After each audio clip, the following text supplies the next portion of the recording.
काय हे? छुट्टीतेस का? तुला सांगितलं होतं ना माझ्यासाठी मुलं बघायचे नाहीत म्हणून. मी दिगूशी म्हणजे दिगूशीच लग्न करणार आहे. अगं जरा ऐक तरी. हे बघ माणिक बाळा, असं वागू नये. शहाणी मुलगी आहेस ना? नाही, नाहीये मी शहाणी. दिगूसाठी मी वेडी झाली. काही झालं ना तरी मी त्याच्याशीच लग्न करणार. त्या सखूच्या झिंज्या उपटून तिला घराबाहेर काढते की नाही बघा. माणिक, मला कुणीही अडवायचं नाही हो, आधीच सांगते. नाहीतर इथेच कपाळ आपटून जीव देईन मी.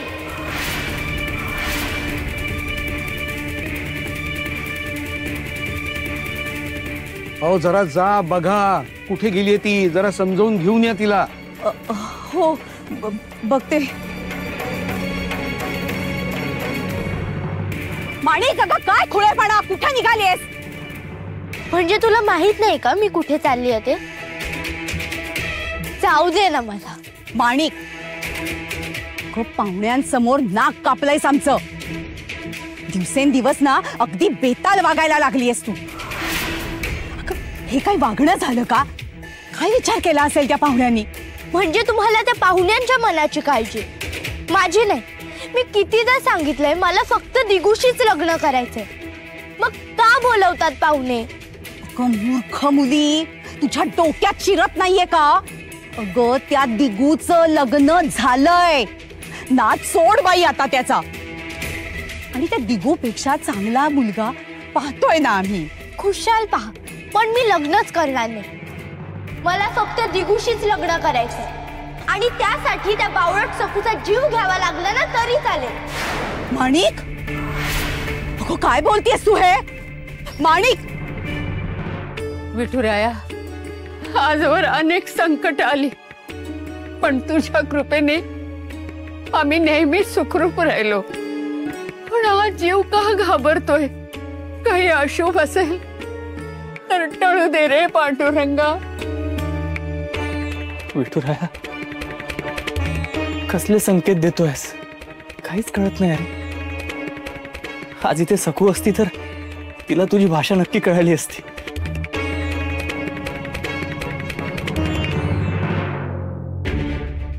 विठुराया,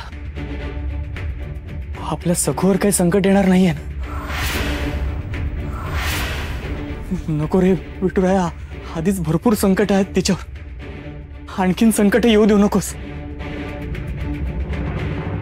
विठुराया, माझ्या सखूवर काही संकट येणार असेल ना तर ते माझ्यावर येऊ दे. तिच्या नशिबाचे भोग मला मिळू दे.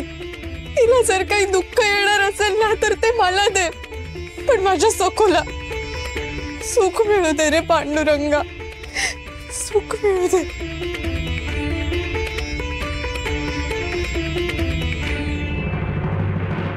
चल ये. बाबा, अगं काय चाललंय तुझं? अगं या तुझ्या गोड आणि चुणचुणी सुनेला अशी गुरासारखी ओढत कुठे नेतेस? आणि ती रडते कशाला? आई ग बिचारी. काही बिचारी वगैरे नाहीये ती. तिच्या भोळ्या चेहऱ्यावर भुलू नका. दिसते तशी नाहीये ही सखू. आणि हिच्या घरचे तर पक्के पोचलेले आहेत. अगं मनोरमे, काय बोलतेस काय तू? रास्त तेच बोलतेय. मोठी फसवणूक केली यांनी.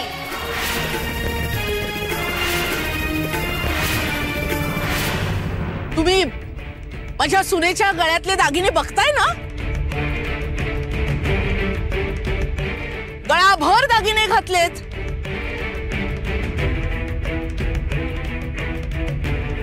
माझ्या सुनेला शोभतील असेच आहेत ना हे दागिने?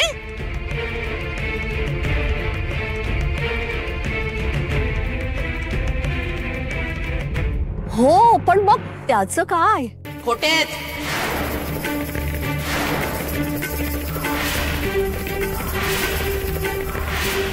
खोटे आहेत सगळे. नकली. सोन्याचा फक्त मुलामा दिलेले.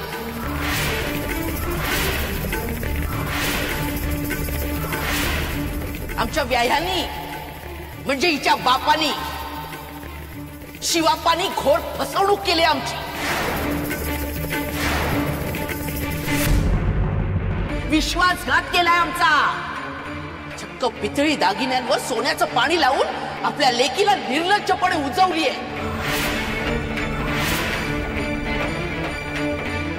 मग सांगा काय करू मी? हिची आरती वाळू?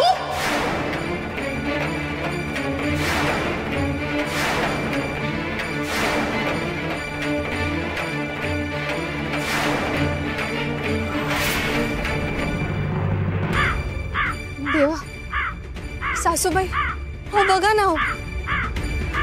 बाकी सगळ्यात काय कमी होती म्हणून की काय हा कावळा सकाळपासून काव काव करतो. माझ्या छातीत अगदी धडधडल्यासारखं होतं. काय करायचं आता? आज काय घडतंय तेच कळत नाहीये. असं कसं होऊ शकतं? देवी समोरचा दिवा कसा काय विझू शकतो? आणि रावळातली घंटा कशी काय पडू शकते? मनाची समजूत घालतोय पण आणखीन दडपण येत चाललंय. माझ्या मनात शंका कुशंकांना अगदी ऊत आलाय. खचल्यासारखं झालंय हो अगदी. होय खरं आहे. पण तुम्ही सावरा स्वतःला. नाही म्हणजे भीतीपोटी मायेपोटी आपण प्रत्येक गोष्टीचा संबंध सखूशी लावतो. पण आपण वाईट विचारच का घेऊन बसलो आहोत? कधी कधी योगायोगानं चमत्कारिक गोष्टी पण घडत असतात. मला सांगा, आपल्यावर कुणाचं कर्ज आहे का? नाहीये. आपण कुणाचे मिंदे आहोत का? नाही ना. सखूच्या बाबतीत सगळी कर्तव्य आपण पूर्ण केलेली आहेत, होय ना? मग संकट येईलच कसं? मान्य आहे सासूबाई. हो पण असं काहीतरी आहे जे आपल्यालाच कळत नाही हो. मला खोर लागलाय अगदी. विठुराया, माझ्या सखूला सुखात आणि आनंदात ठेव बाबा.